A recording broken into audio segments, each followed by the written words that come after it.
Journée internationale des droits des femmes, c'est aujourd'hui 8 mars 2023. Les femmes sont à l'honneur et elles sont sorties en masse pour magnifier cette journée au stade Modibo Keïta de Bamako avec à leur côté le président de la transition. À suivre dans ce journal le message de la ministre de la promotion de la femme, de l'enfant et de la famille pour l'occasion. Et c'est parce qu'elles sont souvent victimes de violences de tout genre qu'un centre d'écoute psychologique est désormais disponible pour les femmes. Celles qui le souhaitent pourront se faire accompagner au musée de la femme Moussokunda.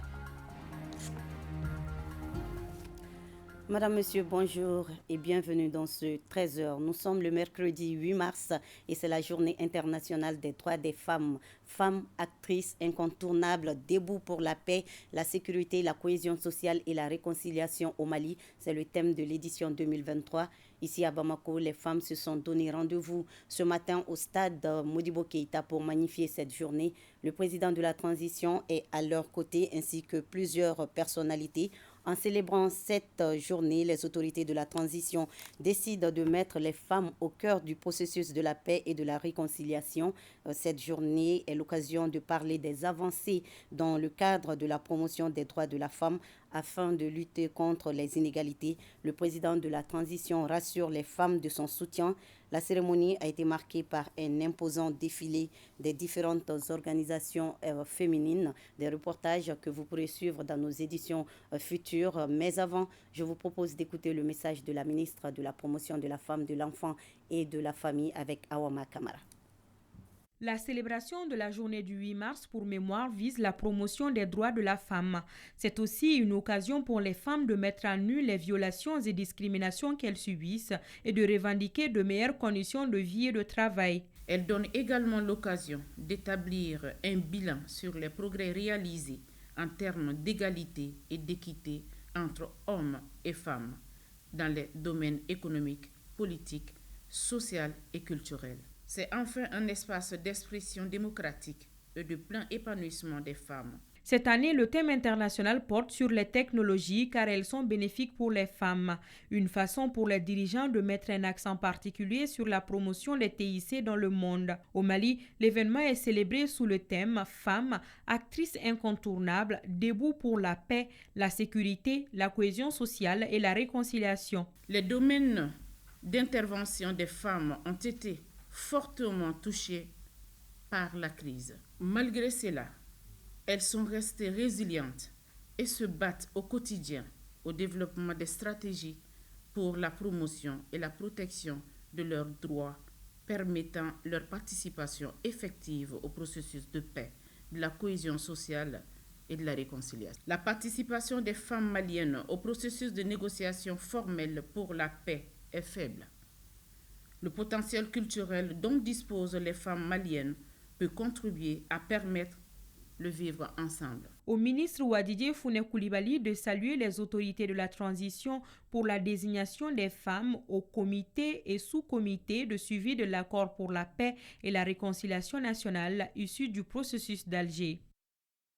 Dans 5 mois, les femmes de Kati Samakebou auront leur maternité. L'infrastructure va coûter 85 millions de francs CFA, entièrement financée par le budget de l'État et mise en œuvre par l'ANICT, suivant la cérémonie de pose de la première pierre avec Ibrahim Kaoukonate et Moussa Togo.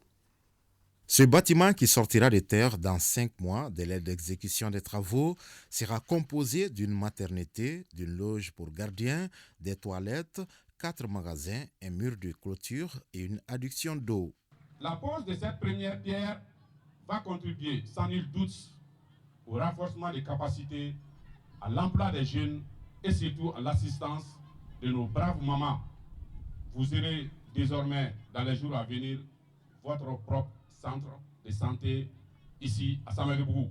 Ce bâtiment, entièrement financé par les ressources de l'État dans le cadre du Fonds national d'appui aux collectivités territoriales à hauteur de 85 millions de francs CFA, est mis en œuvre par l'Agence nationale d'investissement des collectivités territoriales, ANICT. Le développement des secteurs des infrastructures de santé, y compris celles dédiées à la santé maternelle et infantile, sur l'ensemble du territoire est un axe fort du Fonds national d'appui aux collectivités territoriales, depuis sa création. C'est un projet qu'on a monté ensemble et puis on a fait le démarche au niveau de la RCT et ils ont été un peu sensibles à nos requêtes parce qu'on a fait de telle sorte qu'on ait suffisamment de salles, suffisamment de pièces pour pouvoir quand même assurer l'offre de services. L'Agence nationale d'investissement des collectivités territoriales s'engage également à prendre en charge le coût de l'équipement de la nouvelle structure.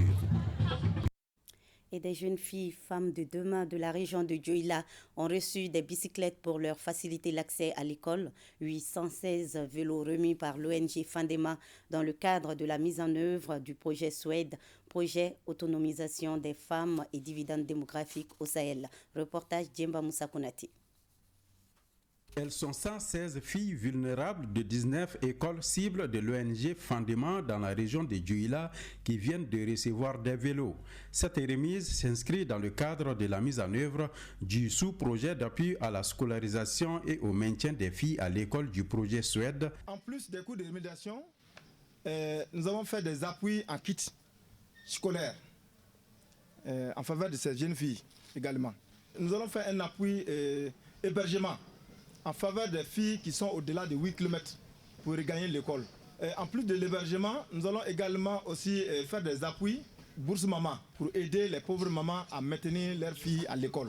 Cette remise nous va droit au cœur et nous disons alors que nous sommes toujours là pour accompagner tous les partenaires qui posent des actes positifs à l'endroit de l'école malienne.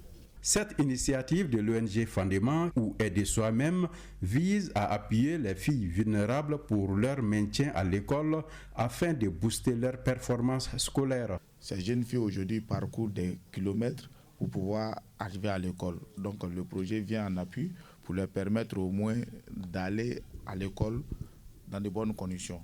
Rappelons que l'ONG Fandema intervient dans la région de Dioïla depuis 2021. Elle couvre en outre les régions de Nara et Koulikoro.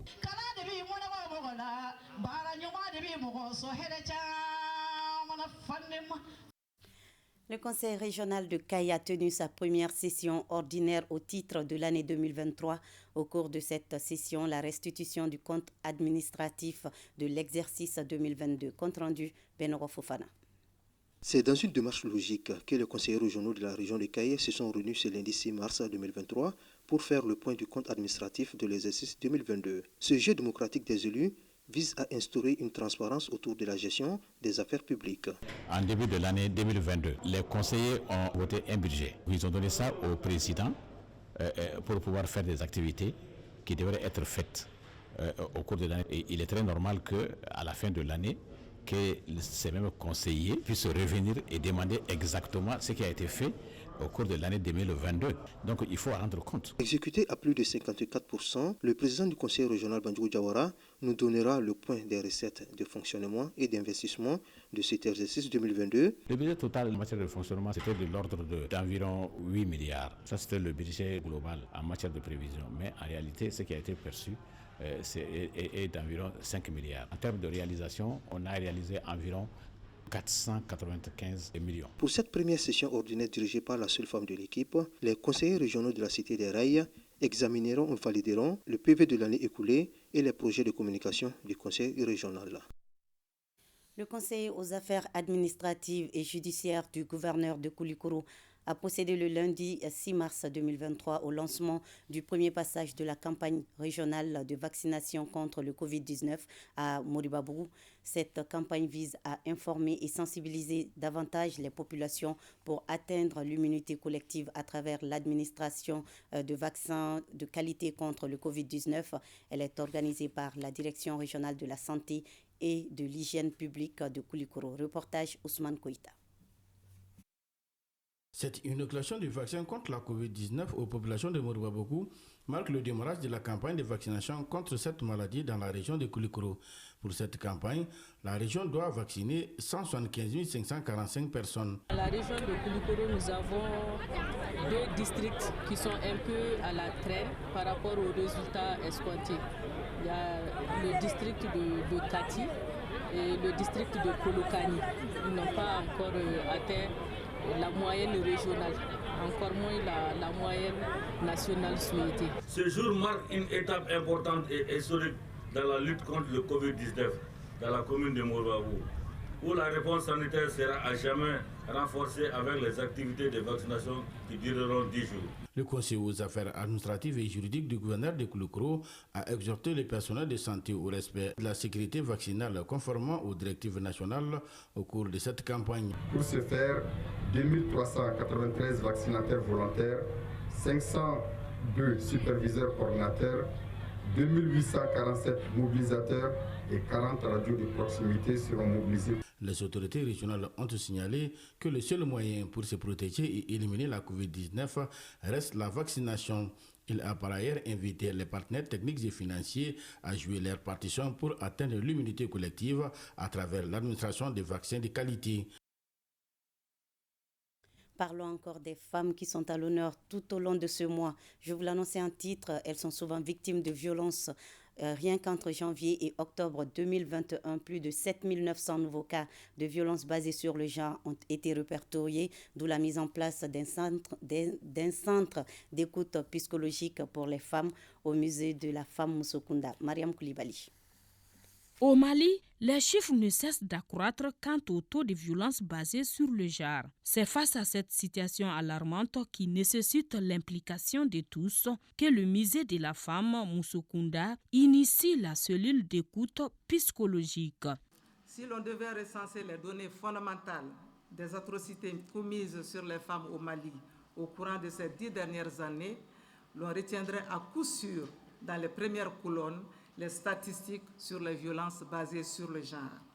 Rien qu'entre janvier et octobre 2021, plus de 7900 nouveaux cas de violences basées sur le genre ont été répertoriés. La cellule déjà fonctionnelle propose aux victimes de violences plusieurs activités, dont des formations sur les meilleures pratiques pour leur accueil, l'orientation et l'accompagnement. Ça a une utilité inestimable parce que de un, ça va apporter une certaine quiétude morale et psychologique auprès des victimes qui en souffrent. Beaucoup même souffrent en silence, mais ceux qui auront la chance de passer seront pris en charge psychologiquement. Mais l'aspect psychologique, c'est l'aspect qui est un peu négligé. On ne se rend pas compte que la violence a un impact sur le comportement psychologique et moral de la victime. La rencontre a pris fin par une visite du musée Moussokunda, créé en 1995 par l'ancienne première dame Adamba Kounaré, en guise de promouvoir la femme. Festival Dibi édition 2023, les meilleurs participants qui se sont distingués pour les innovations apportées à cette 9e édition ont été récompensés lors d'une soirée par l'agence Influence Group. Les détails avec Mohamed Sangari. Des prix des meilleures ventes à la restauration, des meilleures techniques de cuisson pour la dibiterie et celle de la viande, entre autres, voilà ce que les participants du festival Dibi ont reçu après 10 jours d'activité sur la place du Cinquantenaire. Une manière pour les responsables de les remercier. C'est pour récompenser les meilleurs restaurateurs, les meilleurs dibitiers, les meilleurs starters, ceux qui ont œuvré en fait pour donner une image reluisante au festival de Dibi, parce que c'est ces hommes et ces femmes-là qui ont travaillé pendant 10 jours, donc il est important pour nous de les remercier pour ce qu'ils font, pour ce qu'ils apportent au Mali. Cet événement qui constitue un facteur de cohésion et de solidarité a été l'occasion pour les organisateurs de donner des perspectives pour la prochaine édition. Donc oui, on va revenir avec de nouvelles choses, comme on l'a toujours fait. Cette année, c'était 10 jours. Peut-être que l'année prochaine, ça sera 20 jours, on ne sait pas. Ce que nous, on veut communier, en fait, c'est de la cohésion. Et la cohésion autour de quoi? De l'alimentation. Les récipiendaires ont tour à tour remercié les organisateurs du festival Dibi pour leur initiative qui leur a été bénéfique. Et c'est la fin de cette édition. Merci à vous de l'avoir suivi. Je vous souhaite à tous un bel après-midi. À 20h, vous serez en compagnie de Nyanya Alou Traoré. Je vous retrouve demain à 13h, Inch'Allah.